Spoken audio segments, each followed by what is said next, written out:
வணக்கம் நண்பர்களே. லீலு தமிழ் ஸ்டோரிஸ் சேனலுக்கு வரவேற்கிறோம். இந்த மாதிரி கதைகள் பிடித்திருந்தால் சப்ஸ்கிரைப் பண்ணுங்க, லைக் மற்றும் ஷேர் செய்ய மறக்காதீர்கள். வீடு இன்று சூரியன் உதயமாகும் முன்பே விழித்துக் கொண்டது. மெல்லிய ஒளி சுவர்களைத் தொட்டது. அனைத்தும் இன்று கொஞ்சம் மெதுவாக நகர்ந்தது. ஜன்னல் அருகில் அவள் அமைதியாக அமர்ந்தாள். காலை காற்று மெதுவாக முகத்தைத் தொட்டது. அவள் எண்ணங்கள் மேகங்களைப் போல மெதுவாக நகர்ந்தன.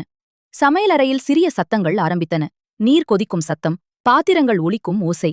அது எல்லாம் பழக்கமான ஒரு இசை போல இருந்தது. அம்மா மெதுவாக உடைகளை மடித்தாள். ஒவ்வொரு துணியையும் கொஞ்சம் நேரம் பிடித்தபடி பார்த்தாள்.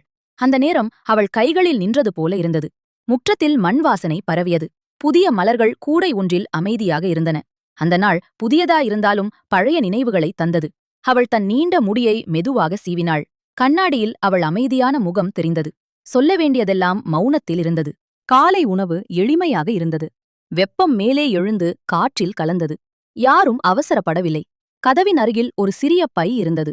அது கவனமாக தயார் செய்யப்பட்டிருந்தது. அதில் பொருட்கள் மட்டுமில்லை, நினைவுகளும் இருந்தன. வீடு மெதுவாக ஒளியால் நிரம்பியது. அவள் நடக்கும் அடிகள் மெதுவாக ஒலித்தன. அந்த காலை எந்த அவசரமும் இல்லாமல் நகர்ந்தது. கதவின் முன் அவள் நின்றாள். ஒளி அவளை மெதுவாக சுற்றியது. ஒரு புதிய நாள் அமைதியாக அவளை காத்திருந்தது.